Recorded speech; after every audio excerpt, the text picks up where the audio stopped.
My computer's not really working. Over here or something.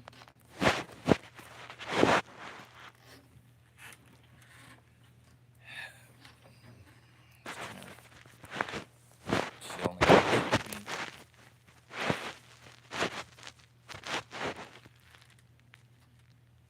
Well, that doesn't help at all. Son of a bitch. Anyways.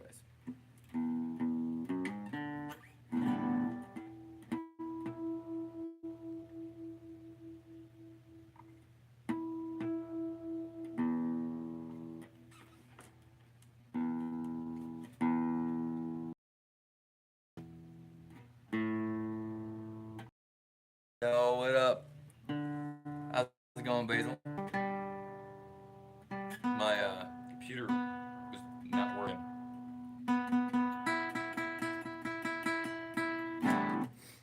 Peace out, man.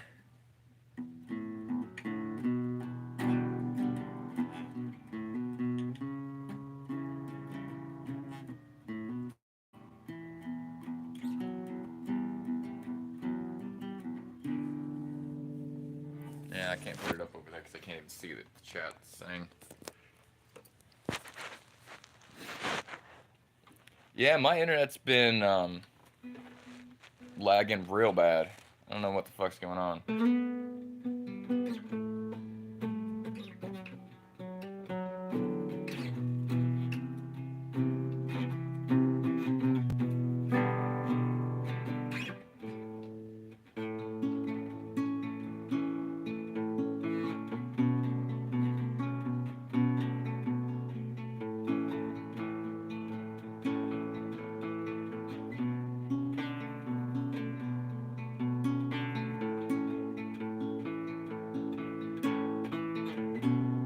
Maybe it's my internet. Let me see if I can disconnect from.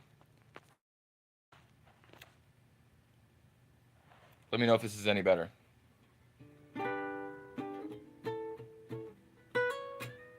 YouTube also might just be having issues too.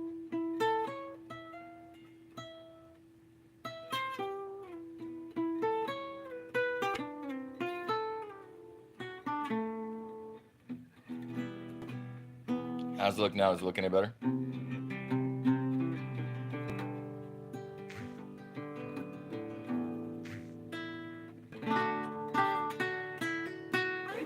See, now it actually starting to fucking work.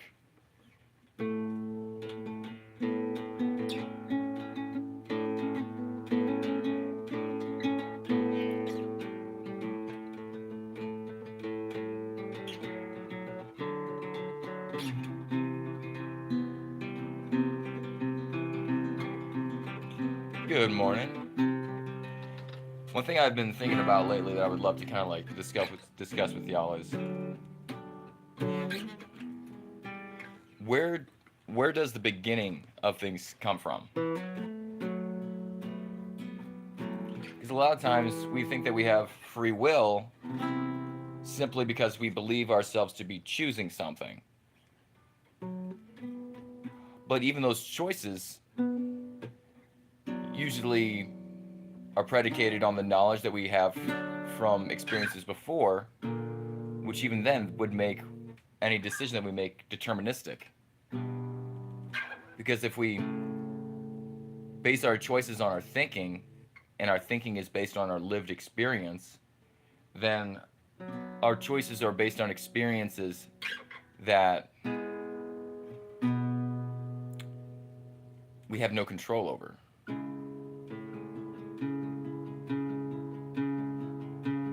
So, is there a beginning to a choice? Is there a beginning to anything?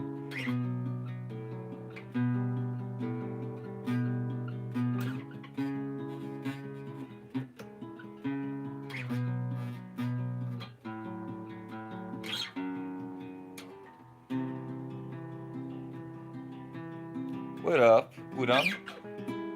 And I've been wondering a lot about it, like, so if there is no free will, is what's happening in life merely the kind of the playing out of possibilities? Are we just aware of the story that's kind of created itself? If I remember correctly, there's a story. I can't remember which scripture it comes from, but I'm pretty sure it's. If I remember correctly, it's from uh, from a Hindu text, where I think it's Shiva and Vishnu. Um, we're having a discussion about something. They're trying to figure out what the nature of things were, and there's like this. I remember, I'm barely remembering the story, but this woman comes up to them and tells them a bunch of stuff and everything. And basically, she tells them everything is Brahman or Brahma. And at the end, even she turns out to be Brahma or Brahman. Yeah, Brahman, not Brahma. But like the idea that there's only one consciousness, there's only one I am in all of history.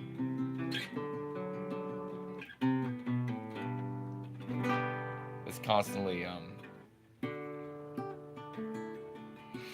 well, so here we with tainted love says the soul will live in it after it leaves the vessel of the body. But so my thing is, how can a non-physical entity work on physical systems?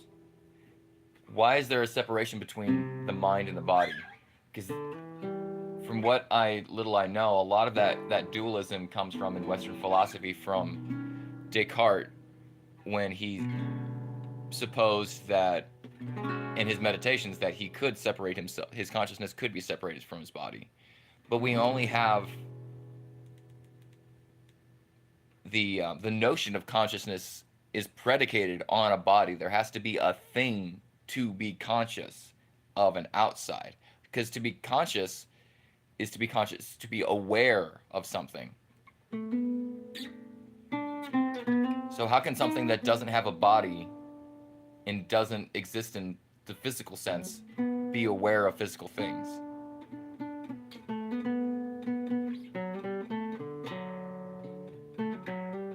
How can a soul act upon the body or the brain? But even then, energy itself is. So let's go. What is the definition of energy? It is the rate of movement of an object, or what we call heat. For a particle, when the electrons are moving faster or whatever, or it's vibrating faster, there's a thing that's still vibrating. Energy is a way that we characterize objects. There is no energy without an object. Energy isn't just there is no empty energy. That's why I'm against a lot of the kind of the hippy dippy woo woo stuff. It's because they talk about energy and vibrations, but what's vibrating? And where does the energy go? Because in physics, energy is dispersed through entropy. Entropy doesn't mean that stuff just stops moving. It means the movement gets spread evenly over a system. So over time, eventually, the entire universe will have the same amount of energy everywhere.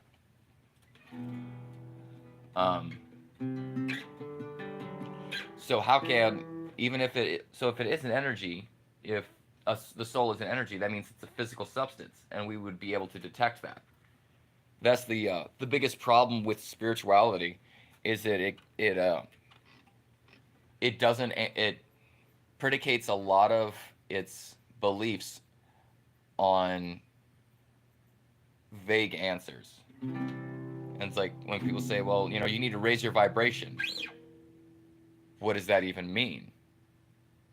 Are you saying that I need to, get more energy from the sun, so that way the particles in my body are vibrating faster? That's why, like, a lot of the bastardization of Eastern philosophies into Western culture, like what we call yoga in the West, has done a lot of harm, because people call it yoga when they're really, all they're doing is just stretching. They're not like, are you focusing on your energy centers or like your chakra centers? Are you doing the proper, are you singing the hymns? Are you actually going, are you doing yoga according, like the yoga of Patanjali at least? You know, there's tons of different forms of yoga, but what we have now in America is a fitness industry that uses spiritual practices as a grift in order to make money because of our capitalistic system.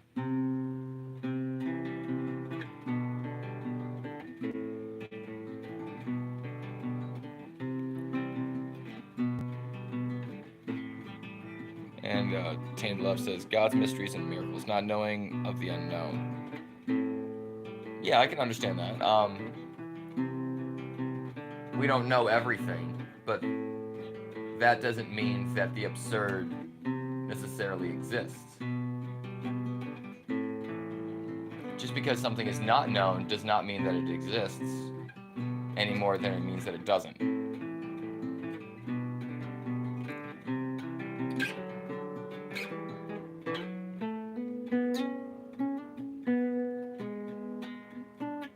And if we think logically through, at least through experience, I think we come to the conclusion that if a soul does exist, there would have to be some sort of physical substance if it is to work on physical principles or work on physical systems.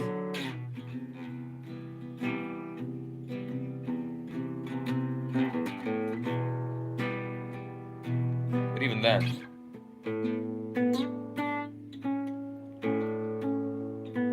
even if the soul isn't a physical thing, there would be logical ways of proving it. And I don't think that I haven't read a proof of the soul at any point. Or at least one that seems to hold water.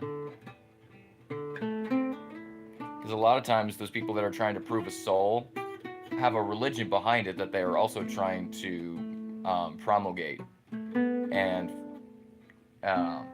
get other people into.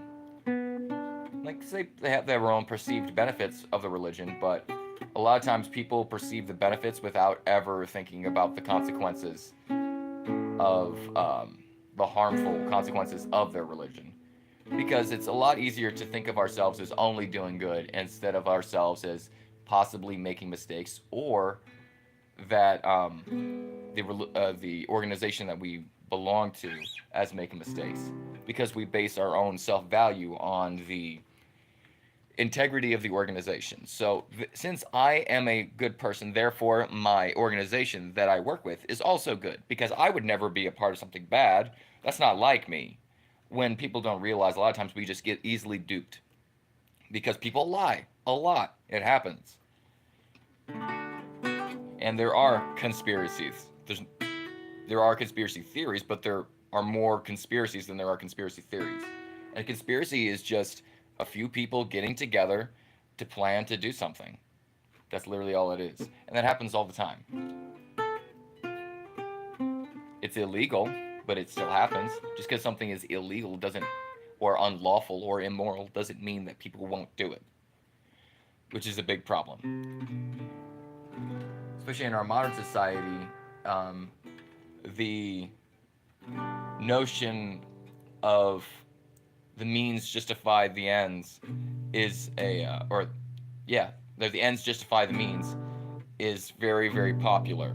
Very much, I can fuck you over, but I'm helping myself out, and that's a good thing. I'm making myself a millionaire. I'm an entrepreneur. But you don't notice how stupid that really is. The individualistic thought is predicated on this idea that a person can do everything in their life, and any person with even the smallest amount of wisdom knows that you need community and others to help you in life. There is no survival of the individual. We survive in groups. That's how humans work. So when you take actions that screw over other people, it might not necessarily be right now, but if it's in the long term, it screws over other people. you are no longer working for the betterment of society or for anyone else's. You're just being a selfish little prick, which is a lot of the no, all of the billionaires. All of the billionaires. And why do I say this, and how can I say this so generally? With that much wealth, if you don't use that unconscionable amount of wealth that you've stolen from your laborers, and you don't use it for the betterment of the citizens, say building hospitals, building roads, these billionaires could actually end world hunger, but they don't. Why? Because if they did that, then the system starts falling apart. The system that creates the ability for someone to hoard so much wealth will start to fall apart if they actually start giving away. If they started actually giving into their to the side of their generosity, to their actual humanness, instead of just giving into the animalistic behavior of, even not even all animals are act like that. A lot of animals actually act in reciprocal ways. It's a weird the psychopathy of the selfish has infected the normal people and is trying to establish itself as normality. What do I mean by this? So if you look at these people like Andrew Tate, he his whole thing is to teach people how to be hustlers. So he has the Hustlers University thing. And so he siphons off money from people to teach them how to be scammers, so that way they can be just like him, who is a scammer and a horrible person. And he puts out all these videos online, and he uses social proofs of using the ill-gotten gain he's got, the women and the cars and the big house and all that stuff that he's gained through screwing over other people. And he uses that as like, see, I got these things that are really good for me, but you can do that too, and that's what you should be doing. When in reality, what he's doing is he's being very harmful, and a lot of young people think, oh, in order to be successful, I need to be like Andrew Tate. I need to be an asshole. I need to be an alpha, when there is no such thing as an alpha. There are only weak men with insecurities that have control issues and need to control every single situation and make themselves the big person and everything, because their ego is so fragile that for even a moment to think of themselves as not the top dog or the biggest thing in the universe, they would have a mental breakdown. But these people like Andrew Tate, and there's others like them, but I don't really watch that garbage, so I don't know their name personally. Their whole thing is to infect the youth with their own ideology, so that way they can kind of create a cult of personality by which they can siphon off the resources of their cult for themselves. If you look at any cult, the leader is the one that has the most wealth. He does very little work, and most of his teachings are probably problematic and very harmful to the people.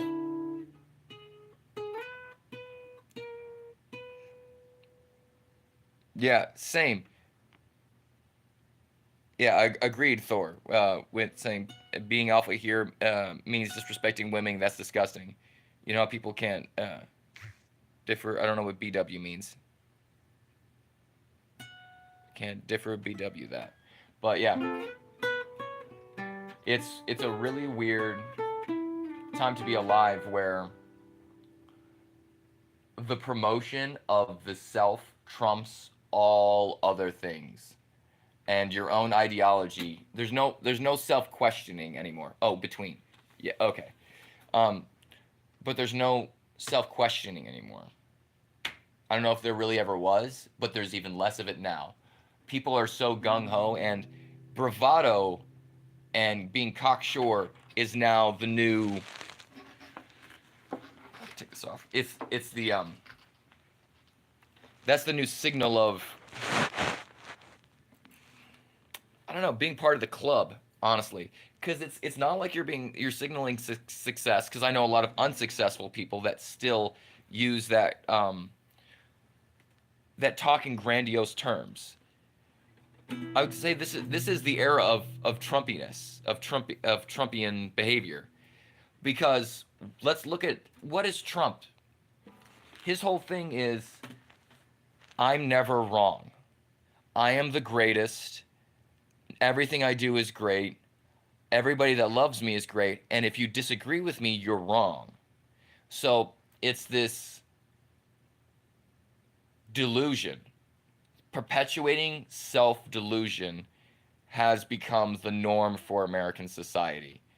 The love of, hey, no matter what, I'm always in the right. Even if I'm in the wrong, I'm still in the right. And that's why a lot of people that have people without knowledge and without actual intelligence somehow are now the head of our health. We have someone who doesn't know anything about. He's never had any medical training, and yet he's now the head of the Health and Human Resources in, or Health and Human Services in America. And it's mind-boggling that we now value ideological conformity over the truth. And Thor says the concept of being selfish and being kind and helpful nowadays is gone. They define selflessness as slavery, as a slavey act nowadays. People are just just about their own status nowadays. Yeah, agreed. The and it's the thing is there's no voices against this. A lot of times in life we don't know that there is an alternative, because when we're only taught one thing, we think this is how life is. And a lot of the voices that say no, this is wrong, are being squashed. And even the religion that we had, that was, Jesus said, heal the sick, cleanse lepers, feed the poor, help out the widows and orphans. And what is the Christian church doing now? Getting rid of they're about preaching about getting rid of immigrants, about giving money to the church, and about promoting the political ideologies of the selfish. And like, if you look at Joel Osteen, the prosperity message, his whole thing is about using God as a way for you to get wealth, which is Jesus literally beat the shit out of people with whips in the temple for that very thing. But that's what's being promoted now. And there's no prophets or anyone speaking against the evils of our society. Not from a God told me that, what you're doing is wrong. But no, look at the effects of what we're doing in this country. Look at the effects of what this selfish behavior has done. Look at the effects of what no gun control or very little gun control has done. We have school shootings. What the fuck? Why does that even exist? Well, let's go into that. Well, first of all, there's guns available that kids can get to. That's only one problem. Let's look at, why do kids want to shoot other kids instead? Oh, maybe it's because our school system is fucked and was created by a small group of rich people. The Rockefeller Foundation, if I remember correctly, helped put a lot of it. If you look in, I think it's not just Rockefeller. There's a lot of kind of during the industrial age, and they noticed that education was starting to lead people to think for themselves. They realized, oh, we need a different system. So they imported the Prussian school system and used that was developed in order to teach the population into being obedient, because they noticed that during the war that soldiers, instead of obeying orders, were thinking for themselves and being like, nope, I'm out. And they didn't want people thinking for themselves, so they created a new school system to indoctrinate the youth. That school system got imported into the United States during the Industrial Revolution, because I can't remember, it's either Rockefeller or Ford said, I don't want a nation of thinkers, I want a nation of workers. Yeah.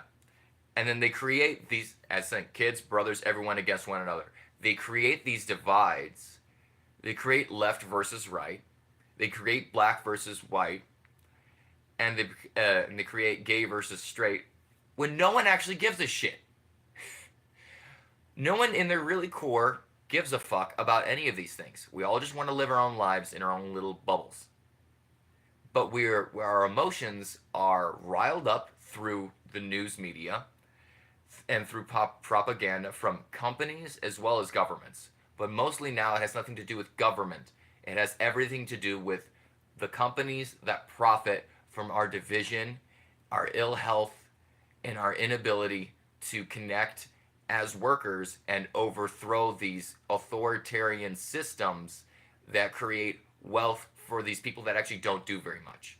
CEOs actually don't work that much. People that are in upper management don't actually do labor that much. Yeah, they might be going to a few stores every day or traveling around, but they don't actually do work. The profit that is generated from the ground level workers. It is not created by management. Never has been, never will be. Management sometimes tries to find new efficient ways of doing things, but in so doing, they usually create a lot more problems. How do I know this? I've been working with management and studying them for a really fucking long time. And I see that most of the time these people get what's called the Peter Principle. They get promoted to the level of their incompetence, and all they do is just sit there and fuck everything up. Thor says, with increasing industrialization, there's continued decrease in basic sense in humanity. Yes, because now we are being fed lines of propaganda of this is how things are. Don't question it. Just keep going. You have too much work to do to think about this.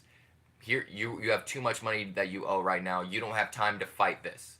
That is the main thing that is happening right now. Is the overworking of the American population is to distract them, and then what little free time they have, distract them again with entertainment, so that we don't look at the actual social issues. We don't actually pay attention to what's actually happening in our government because we're too fucking tired. Because we've worked so much and our bills are so heavy and we're just so stressed out about being able to afford food now that we don't have time to go out and protest. We don't have time to strike. We don't have time to write to our congressman because we were just trying to fucking survive. And that is the reality that we live in now. And how do we fight this? That's the main thing. How do we fight this system? Well, one, by talking about it with other people in real life, not just over video. I know this is just a very poor substitute, but I'm trying to get out as much info as possible to the few people, because a few people in the right places can say a lot and affect a huge amount of the population. So what do? We bring up to people that, hey, your work is being exploited, first of all. You learn some social theory, maybe look into some economic theory beyond like Adam Smith, because Adam Smith, his stuff was predicated on a made-up situation that he made. So his whole Wealth of Nations book is predicated on a false, primitive reality that he created in order to justify his book. But study modern economics, specifically ones of like anarchism, as well as promote ideas of critical thinking. So when you see someone that's just saying one-sided statements, you can't tell them how to think, but you can show them how to think by giving them questions. Being like, is that really what happened though? I don't know though. What else did they say? Just very basic questions. Salty Peanut says nothing will ever be done because we all have to go to work. Agreed. That's what I was just talking about. But the way that we can shift the consciousness, first, what has to happen is the working class has to be woken up they have to realize that they are in chains. So that is the first step, is we have to help people see the chains. Some people love their chains, and that's fine. You can't convince those people, but the rest of the people you can't talk to. Not everybody can be convinced. Not every horse can be led to water. But you can make a horse thirsty by feeding them salty peanuts, and that'll make them want to drink. You can't make anyone think, but you can make them desire something else. And that's the whole point of advertising. The whole point of advertising is to shift and tweak your desire and to steal your attention and to, oh, sorry, I'll see you later, Zeph. And then shift it into a line of behavior that profits them instead of you and your health. That's what the Coca-Cola industry does. And I love drinking Coca-Cola. I'm not going to anymore because, first of all, they support Israel. I don't. But I digress. What was I talking about? So another way that we can fight against this is by doing charity work, by actually being charitable people, by taking care. And I'm not talking about just taking care of the people that are outside and far away, taking care of the one random homeless person. I'm talking about being a charitable person to everyone in your life. By a real leader is the servant of everyone. They don't give in to every single want that other people, express, but they see what the people need and they provide that. So we have to be real leaders. We have to see what people actually need, which is a lot of times it's just being someone that can, be understanding and being a slight devil's advocate for the other side. Being like, when someone brings up something about how, like, say, someone that's homophobic, like how much they don't like gay people, being like, yeah, but I wonder what it's like to grow up, in an environment, where you're just kind of ostracized and just kind of, bring up thoughts. They might not necessarily, they might immediately react and be very vicious towards you. But later on, that thought that you planted in their mind is going to work on them. People don't just hear something and ignore it. I've learned that. Words have power. Words stick with people, especially if you use the right words and you don't get angry with them. And you stay calm, and you just kind of wonder about things, and you ask questions. Then people start asking their own questions. And that's all you can do at this point. And, you got an electric guitar, Alpine Adventures? Hell yeah, man. What kind of a guitar? And then Thor says, we can ignite the concept of self-observation of people. Ignite is what's first needed. Ignite a flame, it's going to turn to a fire on its own. Agreed, Thor. 100% agreed. I think that's what happened to me is some of my friends, family, and people that I watch online ignited the flame of self-observation. I don't think that people naturally self-observe. I think that's something that is taught and is a skill that has to be worked on for our entire lives. But we can encourage others to it without having to be preachy. I'm a very preachy person on here, but in real life, I ask a lot more questions than I tell people what to do. And so those are the three things that we can do in this century that will start the revolution of the next century. Because all positive change takes place slowly and it comes from the minds of the population. Violent revolution and revolution of governments, all it does is change things for a couple of decades and then it goes back to people being shitty. What we need is a mental revolution, a spiritual revolution, a revolution of people stop going to church and start listening to God, essentially, you could say. I don't even believe in the same God that they do. But shit, if they actually even listened to Jesus, they wouldn't have voted in the people that they did that claim Christian, because they would have seen, oh, he's a wolf in sheep's clothing. But yeah, religion isn't bad, but it's not helpful when it promotes conformist thinking. That's why I like a lot of Hindu philosophies, because they branch off a lot. You have different philosophies and you just do something different. You're not forced to it's heresy unless you believe in the virgin birth and the Trinity. No, people have like the freedom to have different discussions. And unfortunately in Christianity that's kind of gone by the byway. They don't even think about philosophy. All they do is talk about quotes from the Bible, and they have some methed out preacher giving his weird interpretation usually. I'm glad you're trying to do that recently, Alpine Adventures. That's awesome. But yeah, and also that's another thing. We need to take care of our warriors.